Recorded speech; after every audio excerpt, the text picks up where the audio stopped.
Daddy is the sweetest daddy in the world. Daddy is the most handsome, the smartest,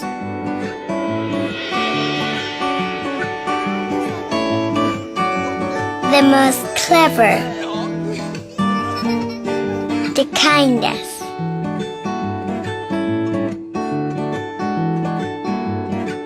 He is my Superman. Daddy wants me to do well at school. Daddy is just great, but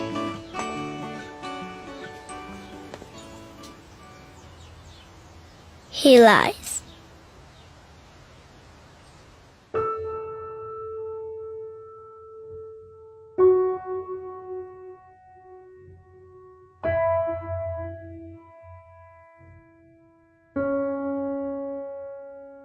He lies about having a job.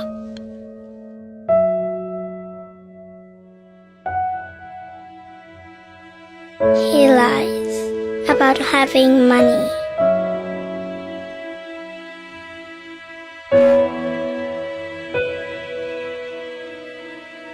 He lies that he's not tired.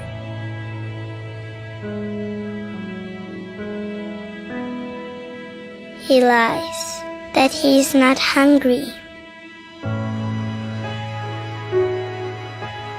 He lies that we have everything.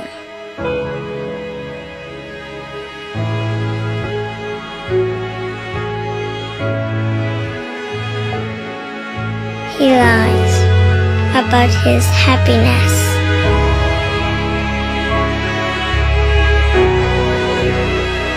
He lies because of me.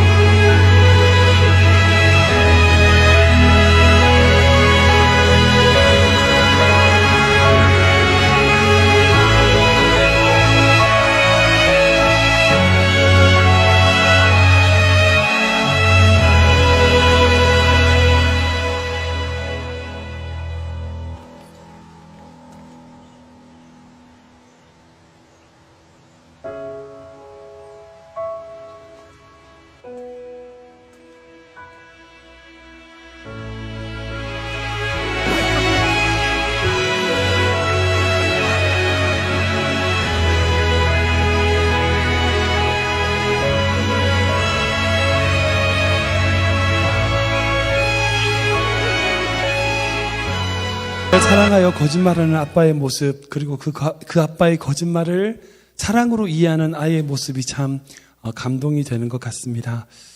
오늘 말씀은요, 여러분들 다 아시는 말씀입니다. 많이 들어오셨던 이야기일 겁니다.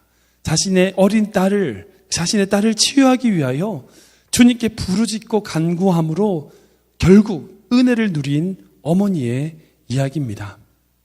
그런데 오늘 본문 말씀을 살펴보면요, 우리가 평소에 알고 있던 예수님의 전혀 다른 모습을 만나게 됩니다. 예수님께 가나안 여인이 찾아와 자신의 딸을 구해줄 것을 요청합니다. 그런데 그 여인에 대한 예수님의 반응을 보면요, 우리가 평소에 알고 있었던 예수님의 모습이 아니에요. 마치 전혀 알지 못하던 분 같습니다. 예수님이 어떻게 하셨냐고요? 첫 번째는요, 들은 척도 안 하시는 거예요. 20절째 말씀 보면 예수님이 한 말씀도 대답지 않으시는 거예요. 그뿐 아니라 인종차별적인 말씀을 하십니다. 나는 이스라엘 백성, 이들을 위해서 왔지 저런 가난한 여자를 위해서 온 게 아니다. 인종차별적인 말씀을 하세요. 그리고 내친 김에 아예 그 여자를 뭐로 취급하냐? 개로 취급하는 거예요. 개와 같이 취급하시는 거예요. 자녀의 떡을 취해가지고 개들한테 던지는 게 마땅치 않다, 이렇게 말씀하면서 그 여자가 바로 개라고 얘기하는 거죠. 여러분들 이 본문을 자세히 보시면 평소에 제자들의 모습과 다른 사람의 모습이 약간 달라요. 평소에는 예수님이 다른 사람들을 환영하고 제자들이 어떻게 했어요? 쫓아냈었어요. 여러분들 아이들이 예수님께 왔을 때 어떻게 했죠? 아이들이 예수님께 올려가자 제자들이 어떻게 했어요? 막았잖아요. 그랬더니 예수님이 막지 마라. 이 천국은 이 어린아이들과 같은 것이다라고 해서 그 어린아이들을 맞아주시는 모습을 보게 됩니다. 근데 이번에 상황이 반대예요. 예수님이 못 듣는 척 하시고 제자들이 듣다 못해가지고 예수님께 찾아와가지고 예수님 저 여자 얘기 좀 들어주세요라고 말하는 모습을 보게 됩니다. 아무튼 예수님의 평소와 다르게 정말 냉정하고 불쌍하게 외치고 있는 그 여인을 외면하는 모습을 우리는 볼 수 있습니다. 근데 제가 어떤 목사님 설교를 들어보니까요, 여기서 나오는 개, 이걸 그냥 이제 나쁜 표현이 아니다는 얘기를 하시는 분이 있더라고요. 그러니까 여기 나오는 개가 그냥 개가 아니라 퍼피, 예쁜 강아지다. 뭐 이렇게 예수님을 변호하시는 듯하게 말씀하시는 분들도 있더라고요. 강아지는 개가 아닙니까? 강아지도 개죠. 개 맞습니다. 예수님이 분명히 동물 취급하신 거예요. 아니, 그 당시에 유대인들이 가지고 있던 잘못된 전통, 그들이 가지고 있었던 이방인들에 대한 그 차별, 그 잘못된 이야기를 그대로 가져와셔서 넌 개야, 너는 짐승만 같은 존재라고 말씀하신다는 거예요. 예수님이 어떻게 하셨어요? 평상시에는 너희가 그 바리새인과 사두개인의 누룩을 주의하라, 그런 잘못된 가르침을 조심하라고 말씀하셨잖아요. 그런데 그런 잘못된 가르침을 가져와서 지금 그 말씀을 하시는 모습을 보게 됩니다. 정말 평상시에 자비하고 인자하시고 모든 사람을 다 환영하고 세리와 창녀들과 함께 식사하시던 그 예수님이 지금 이 자리에서는요, 정말 그 가난한 여인을 모른 채, 아니 짐승 취급하시는 모습을 보고 있다는 겁니다. 왜 이러실까요? 왜 이런 모습을 이 여인에게 보이실까요? 아니고 이 말씀을 읽고 있는 우리에게 왜 이런 모습을 보여주실까요? 설교 전에 본 영상 참 많이 감동되는 것 같습니다. 사실 그런 아빠의 거짓말을 이해해주는 아이들이 잘 없죠. 없습니다. 그 아이는 너무 일찍 철들어버린 것 같아요. 정말 일찍 철들어도, 아무리 일찍 철들어도 부모의 사랑이 거짓말을 그 자녀가 이해하는 것은 쉽지 않은 것 같습니다. 사실 제가 좀 그랬던 것 같아요. 제가 기억나는 게 뭐가 있냐면, 제가 초등학교 한 5학년, 6학년, 중학교 1학년, 2학년 이 정도 때 했던 것 같아요. 그때 저희 어머니께서 시장에서 이제 통닭을 사가지고 오셨어요.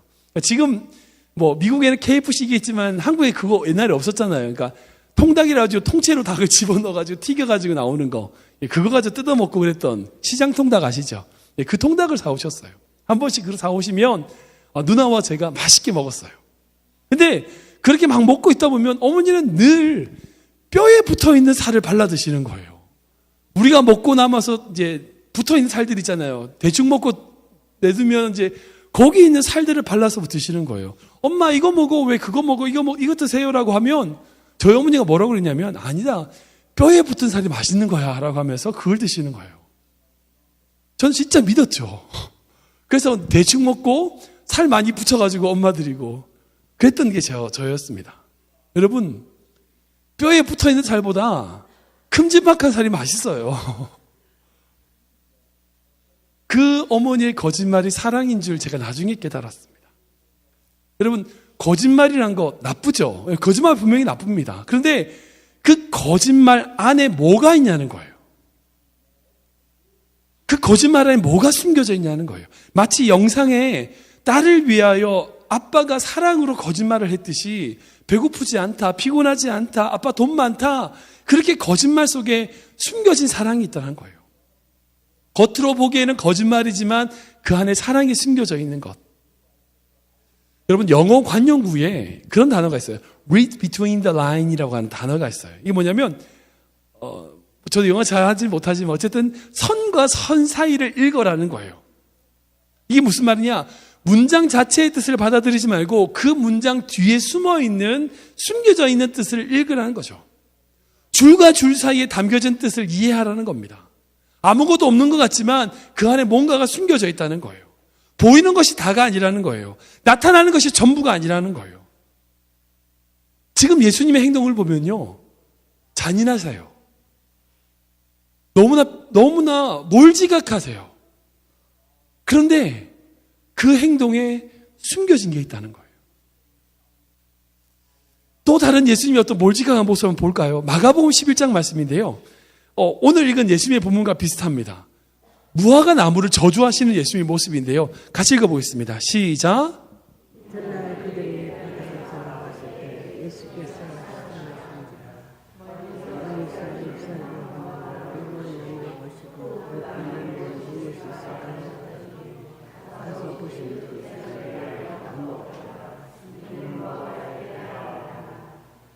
예수께서 이들에게 말씀하시되 이제부터 너희도 사람에게 제자들이 아멘. 그러고 나서 예수님이 갔다 오셨는데 정작 이 나무 어땠냐? 정말 말라 비틀어 죽었어요. 예수님이 저주하셔서. 예수님께서 입성하신 후에, 예루살렘에 입성하신 후에 그 이튿날 정말 시장하셔가지고 무화과 나무에서 무화과를 찾는데 없다는 거예요. 근데 당연하죠. 왜? 무화과 때가 아니니까. 당연히 없죠. 열매가 없을 때 열매가 없는 게 당연한데 그때 열매 없다고 이 나무를 저주하시는 거예요. 없는 게 당연한데. 여러분, 이 사건은요, 소위 예수님의 저주가 실현된 파괴적인 기적으로서 정말 생각해 보세요. 우리를 살리고 회복시키고자 이 땅에 오신 메시아, 예수님의 인품과는 어울리지 않는 사건입니다. 아니요, 어떻게 예수님이 저주를 하세요? 어떻게 예수님이 저주를 하시냐고요? 늘 세워주시고 치유하시고 고치셨던 그 예수님이 뭔가를 이제 파괴하시는 거예요. 부수시는 거예요. 저주하시는 거예요. 여러분, 상상이 되십니까? 그리고 만약에 합리적인 이유가 있다면, 예를 들어서 성전에서 장사를 하고 있었어. 그러니까 엎으실만 하죠. 이해돼요. 합리적인 이유가 있다면 이해가 되겠지만, 그렇지도 않아요. 무화과 나무의 때가, 열매가 때도 아닌데도 불구하고 열매 없다고 저주하시고, 그리고 그 모습을 우리에게 보여주시는 거예요. 제가 목회하면서 이제 부사역자로 한 20년 동안 사역하다 보면요, 해보니까 성도님들 중에 정말 이유를 알 수 없는 애매한 고난 가운데 계시는 성도님들을 만났던 적이 있습니다. 만난 경험들이 많습니다. 전혀 이유를 알 수 없고요, 원인도 알 수 없는 고통을 당하시는 성도님들을 만났었습니다. 늘 좋은 것만 주시겠다는 주님의 약속이 있었는데 왜 그런 상황, 이유가 있으면 타당하죠. 근데 그런 이유 없이 그런 고난의 상황을 허락하시는, 그리고 그 고난의 상황에 빠져있는 성도님들을 만날 때예요, 솔직히 잘 모르겠어요. 분명히 하나님이 선하신 것도 알겠고요, 하나님의 뜻이 완벽하다는 것도 알겠는데 그런 상황을 만나시는 성도님들을 만나게 되면요, 제가 뭐라고 위로해야 될지 모르겠어요. 솔직히 말씀드리면 저도 모르겠어요. 그런데 여인이 부르짖어도 응답하지 않으시는 그런 예수님, 아무 잘못 없는 무화과를 저주하시는 그런 예수님, 때로는 우리에게 이유들을 알 수 없지만 우리에게 그런 상황을 넣으실 때가 있다는 거예요. 그리고 그런 상황 가운데 집어넣으셨던 예수님의 숨겨진 마음이 있더라는 거예요. 제가 이 본문을 연구하고 생각하면서 그 예수님의 마음을 조금 알 수 있었습니다. 찾을 수 있었습니다. 두 가지를 한번 생각해 보기 원하는데요. 예수님께서 왜 그 가나안 여인을 그런 상황 가운데 몰아가셨냐? 첫 번째는요, 우리에게 믿음을 가르쳐 주시기 위해서예요. 한번 읽어볼까요? 시작. 우리에게 믿음을 가르쳐 주시기 위해서. 한 번 더 읽겠습니다. 시작. 우리에게 믿음을 가르쳐 주시기 위해서. 우리 20절 말씀인데요, 한번 읽어보겠습니다. 시작. 하나님 여자 하나가 집에서 나와서 나를 불쌍히 여기소서. 아멘. 정말 깜깜해서 아무것도 보이지 않는다 할지라도요, 계속 부르짖고 나아가는 믿음 필요합니다. 있어야 됩니다. 그런 믿음의 사람들이 있었습니다. 그런 믿음의 사람들은요, 정말 환경에 지배받는 인생이 아니라 그 환경의 부르짖음으로 환경을 뛰어넘는 믿음의 선배들이 있었습니다. 여러분 생각해 보세요. 사실 크리스찬이면요, 누구나 다 기도하죠. 예, 기도합니다. 기도 안 하는 사람 어디 있어요? 적어도 식사 기도는 다 하시잖아요. 기도 안 하는 성도 어디 있어요? 다 기도하죠. 그런데 기도하는 척만 하는 기도가 있고요, 진짜 기도가 있어요. 응답을 구하는 기도가 있어요. 그러니까 기도는 하는데 기도하는 척만 하는 기도가 있는가 하면 응답을 구하는 기도가 있어요. 마태복음 7장 7절 말씀 보면 다 아는 말씀이시죠. 구하라 너에게 주실 것이요, 찾으라 그러면 찾을 것이요, 문을 두드리라 그러면 너에게 열릴 것이다 라고 말씀하세요. 여러분 누군가를 만나기로 약속했어요. 그 집을 방문하기로 했습니다. 초인종을 눌렀어요. 근데 대답이 없어요. 몇 번 눌렀는데 약속을 분명히 했고 만나기로 했고 초인종을 눌렀는데 대답이 없어요. 여러분 몇 번 누르다가 그냥 돌아갔어요. 그럼 무슨 의미예요? 그 안에 사람이 있다고 생각한 거예요? 없다고 생각한 거예요? 이 친구가 약속을 잊어버렸구나, 이 안에 사람이 없구나 라고 생각하는 거죠. 만약에 정말 그곳에 사람이 있다고 믿는다면 어떻게 할까요? 생각해 보세요. 나올 때까지 누르겠죠. 깨우려고. 어떻게 하든지 깨우려고. 아니 무슨 일이 생겼을까? 아니면 911을 불러서 그 문을 부수고 들어가겠죠. 대답이 없으면. 만약에 그 안에 반드시 사람이 있다라고 믿는다면 그렇겠죠. 만약에 대충 초인종 누르고 그냥 돌아갔어요. 그럼 무슨 뜻이에요? 그 안에 사람이 없구나, 그 뜻이라고요. 우리가 문을 두들겨요. 문을 두들겨요. 우리가 하나님께 구해요. 그 하나님께 구할 때에 언제까지 기도해야 되는지 아세요?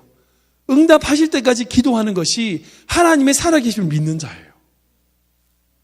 기도 마찬가지입니다. 기도할 때요, 그냥 하고 응답 없네? 그냥 가야지. 여러분 이게 기도 아니에요. 그거 기도 아닙니다. 하나님의 응답하실 것을 믿지 않는 거예요. 22절에 여인이 예수님께 간구했습니다. 아까처럼 정말 나를 불쌍히 여겨달라고 기도했습니다. 예수님께서 아무 대답이 없었어요. 그냥 지나갔나요? 아니요. 25절에 다시 와서 절하면서 주여 저를 도우소서라고 하는 거예요. 그럼에도 불구하고 예수님이 거절해요. 응답하지 않으세요. 그냥 갑니까? 아니요. 27절에 주님, 개들도 그 주인의 상에 떨어지는 부스러기를 먹습니다. 저에게 부스러기 같은 은혜라도 주세요라고 기도하는 거예요. 부스러기가 좋으니까 응답해 주십시오. 사랑하는 성도 여러분, 이게 믿음이라고요. 이게 기도라고요. 내 자존심 세울 거 다 세우고 형식적으로 그냥 대충 하고 다 지나가고, 여러분 그거 믿음 아니에요. 여러분 예수님의 여러분 삶의 주인님을 믿으시다면요, 응답 주실 때까지 붙들어야죠. 그게 믿음이라고요. 결국 믿음은요, 우리 삶으로 보여지게 되어 있어요. 그래서 무화과를 저주하신 예수님의 모습도 마찬가지입니다. 우리 12절 말씀 보면 이튿날에 그들이 이제 베다니에 왔다고 말씀하고 있어요. 근데 그 이튿날이 언제인지 아세요? 이튿날이 그 바로 전날이 어떤 날인지 아십니까? 우리 9절과 10절 말씀인데요. 읽어보겠습니다. 시작.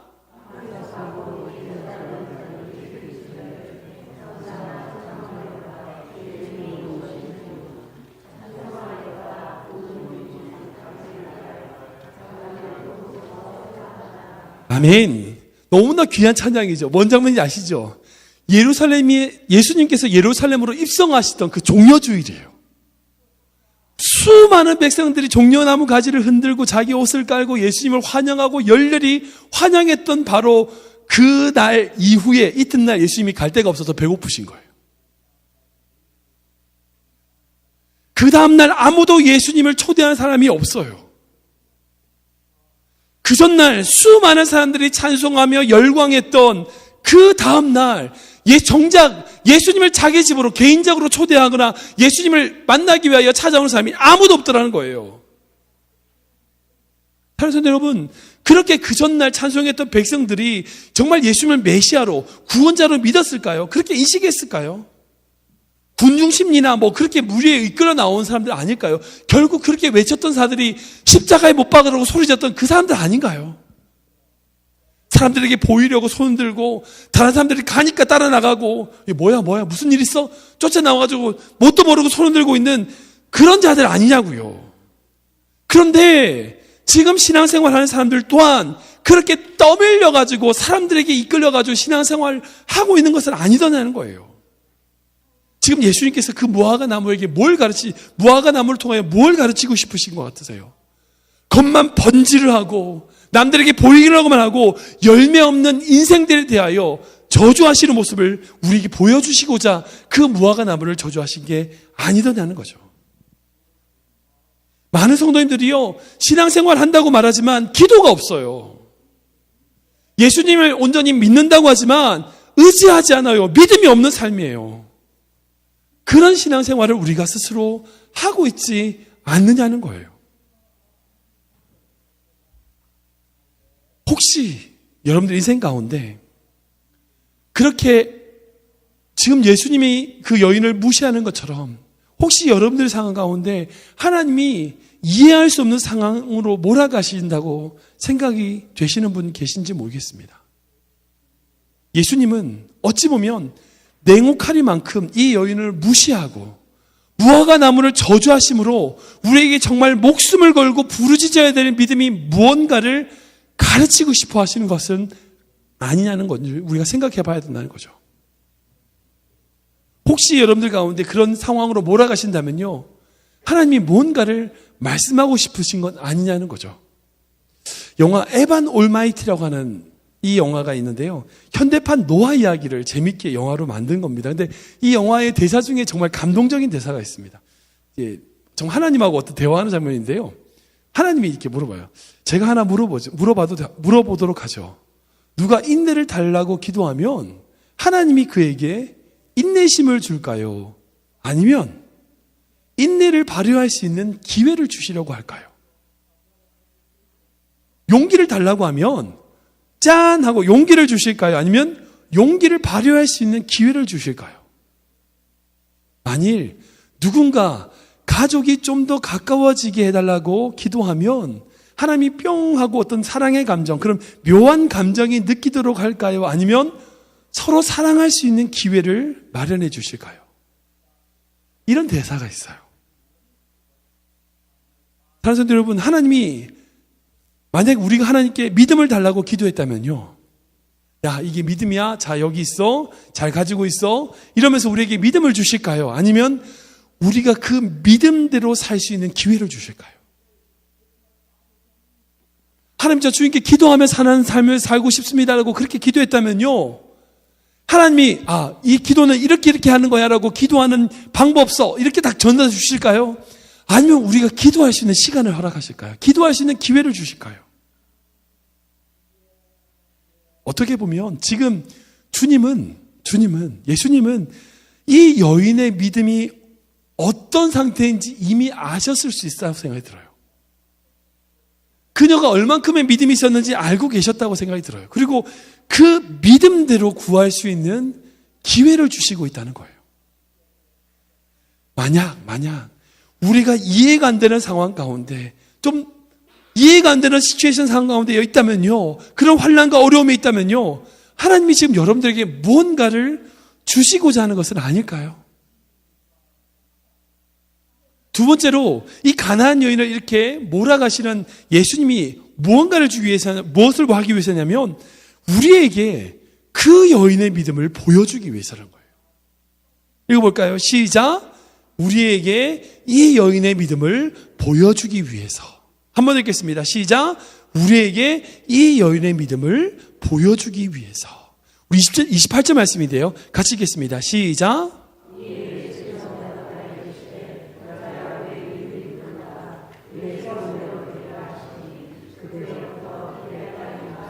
아멘. 제가 믿는 예수님은 그래요. 제가 믿는 예수님은 어떻게 보면 이 어머니보다 그녀의 딸을 더 치유하기를 원하셨을 것 같아요.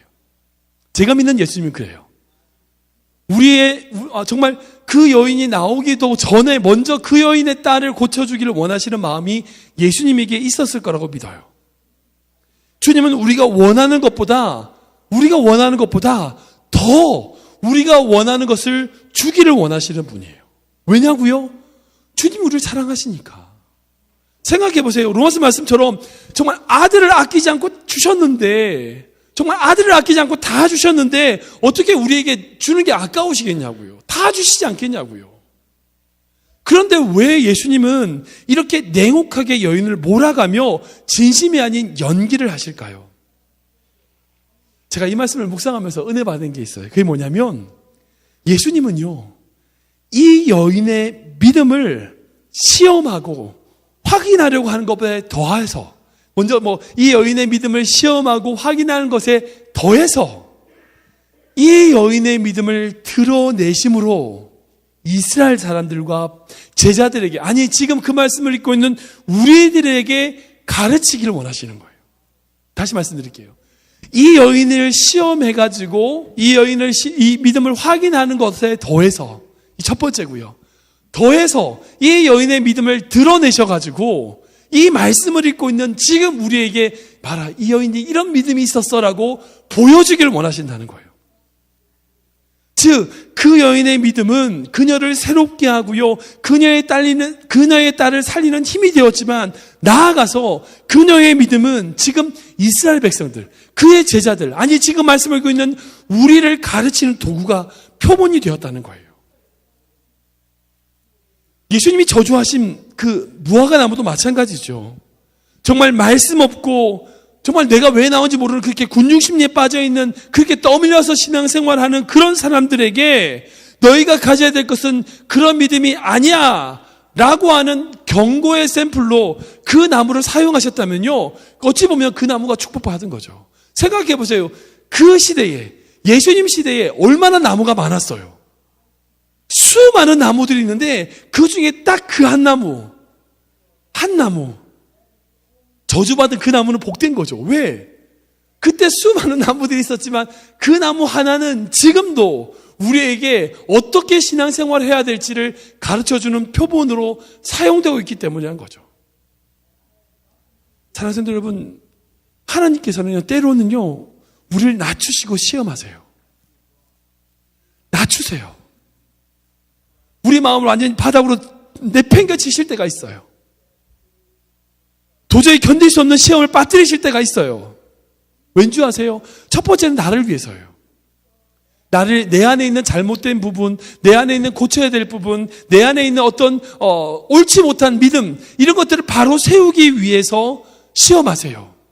낮추세요. 그리고 그로 말미암아 하나님이 예배하신 축복을 누리게 하시는 거죠. 그 딸이 치유받는 놀라운 축복을 누리게 하시는 거죠. 하나님의 인도하신 가운데 축복을 누리게 하십니다. 그런데 결코 거기 그치지 않아요. 내가 그렇게 시험을 받음으로, 내가 그런 고난과 문제 가운데 믿음으로 반응했을 때에, 사랑하는 성도 여러분, 그 고난과 시험, 그것은 결코 나만을 위한 게 아니에요. 그걸 통해 가지고요, 내 주변이 바뀌어요. 교회가 바뀌는 거예요. 나의 문제와 고난 속에서 그렇게 하나님의 섭리와 인도하심으로 내가 믿음으로 하나님께 나아가면요, 정말 믿음 없는 자가 저렇게 살아야 되겠구나라는 것을 보여주는 길이 되는 거예요. 사랑하는 성도 여러분, 그러기에 우리의 삶은요, 우리의 문제는요, 결코 나만의 문제가 아니에요. 그 시험은 결코 나만을 위해서 주는 것이 아니라 그 어려움과 환난은 나를 훈련시키는 것뿐 아니라 결국 그것을 통하여 하나님이 또 다른 자를 변화시키는 도구로 사용하실 거라는 거죠. 그렇다면 여러분들, 지금 여러분들 환경이 이해가 좀 되십니까? 예수님이 왜 그렇게 하셨는지 좀 이해가 되십니까? 그런 냉혹한 예수님의 모습 속에서 어찌 보면 일하시는 예수님의 사랑을 믿고 바라보시기 바랍니다. 말씀을 좀 정리해 보겠습니다. 여러분들 받으셨던 이 주보에 보면 앞에 나온 이미지가 있죠. 1970년대 한국 시골 교회의 어떤 부흥회에서 찍힌 어떤 무명의 어머니의 기도의 모습입니다. 제가 이 사진을 본 지 좀 오래됐었어요. 참 오래된 사진인데 볼 때마다 감동이 되는 것 같습니다. 왜냐하면 1960년, 1970년 그때 어머니들이 이렇게 기도하셔서 우리가 살았거든요. 예수님께서 그 여인을 무시하고 조롱하고 정말 인종차별하고 짐승 취급할 때 여러분 그 여인의 마음이 어땠을까요? 룰루랄라 난 괜찮아 이랬을까요? 마냥 즐거웠을까요? 아니요, 힘들었겠죠. 죽고 싶었을 것 같아요. 내가 믿었는데 예수님 어찌면 어떻게 나한테 그렇게 말씀하시지? 만약 생각해보세요. 제가 만약 목회하면서 성도님들한테 이렇게 말했다면요, 저 쫓겨날걸요. 마음이 상했죠. 힘들었을 거예요, 그 여인의 마음은. 그런데요, 정말 그런데요, 그 여인이 그 모든 수모와 차별을 견딜 수 있는 힘이 어디 있었을까요? 나를 불쌍하게 여겨달라고 애원할 수 있는, 그렇게 기도할 수 있는 힘이 어디 있었을까요? 뭔지 아세요? 자기 딸을 치유하고자 하는 그 마음이죠. 아니, 그 딸을 사랑하는 어머니의 사랑 때문이었을 겁니다. 사랑하면요, 참을 수 있어요. 그죠? 사랑하면 견딜 수 있어요. 사랑하면 기도할 수 있어요. 그래서 사랑하지 않으면 절대 못 참아요. 예, 사랑하지 않고는요, 절대 못 견뎌요. 사랑하지 않으면요, 기도 못 해요. 제가 이 말씀 준비하면서 우리 클리브랜드 모든 성도님들이, 우리 클리브랜드 한장로교회 모든 성도님들이 정말 그런 사랑의 성도님들 되기를 제가 기도했어요. 자녀를 위하여, 가족을 위하여, 맨바닥에 아이를 업고 무릎을 꿇고 기도하셨던 우리들의 어머니의 기도를 내가 담기를 원한다. 그렇게 기도하는 성도님들 되기를 원했어요. 근데 여기까지 생각해 보니까 예수님도 마찬가지예요. 예수님의 십자가를 생각해 보세요. 예수님이 그렇게 조롱 당하셨다고요. 예수님이 고통 당하셨어요. 예수님께서 그 십자가에서 채찍 맞으셨다고요. 못 박히셨고요. 모든 피와 모든 것을 다 흘려보내셨어요. 그 십자가에서, 그리고 우리를 위해서 기도하셨어요. 왜요? 왜요? 우리를 사랑하셔서. 우리를 사랑하시기 때문에. 여러분, 이게 십자가의 복음입니다. 사랑하는 성도 여러분, 우리에게 그 사랑이 있을 때요, 가족을 위해서 참을 수 있고 기도할 수 있습니다. 우리에게 그 사랑이 있을 때요, 교회를 위해서 참을 수 있고요, 기도할 수 있어요. 지금 하나님이 우리에게 무언가를 가르치기 위하여 어찌 보면 이해되지 않는 어떤 상황과 환경으로 몰아가십니까? 그런 분들이 계신가요? 그 상황과 환경만 보지 마시고요, 그 환경 속에서 나를 가르치고자 하시는 것이 뭔지를 한번 생각해 보세요. 그리고 나를 그곳에 집어 넣으시지만, 그렇게 집어 넣으심으로 더 아파하시는 주님의 마음을 한번 생각해 보시라고요. 내가 그렇게 고통당하고 있을 때에 뒤에서 더 마음 아파하시며 힘들어하시는 주님의 마음을 생각해 보시라고요. 그 사랑을 본다면요, 그 사랑을 안다면요, 견딜 수 없는 문제 없어요. 날 향하신 주님의 사랑을 깨닫게 된다면요, 인내할 수 있어요. 참을 수 있어요. 기도할 수 있어요. 여러분, 주님만이 우리의 마음을 아시는 거예요. 주님만이 우리의 눈물을 아시는 거예요. 그래서 주님이 나의 생명의 호흡이 되시는 거예요. 이게 바로 우리의 신앙이고 믿음이 되어야 됩니다. 이 여인의 믿음과 삶을 통하여 우리가 이것을 배웠으면 좋겠어요. 주님만이 내 구원이십니다. 주님만이 나의 생명이십니다. 주님만이 나의 모든 것입니다. 이렇게 찬양하겠습니다.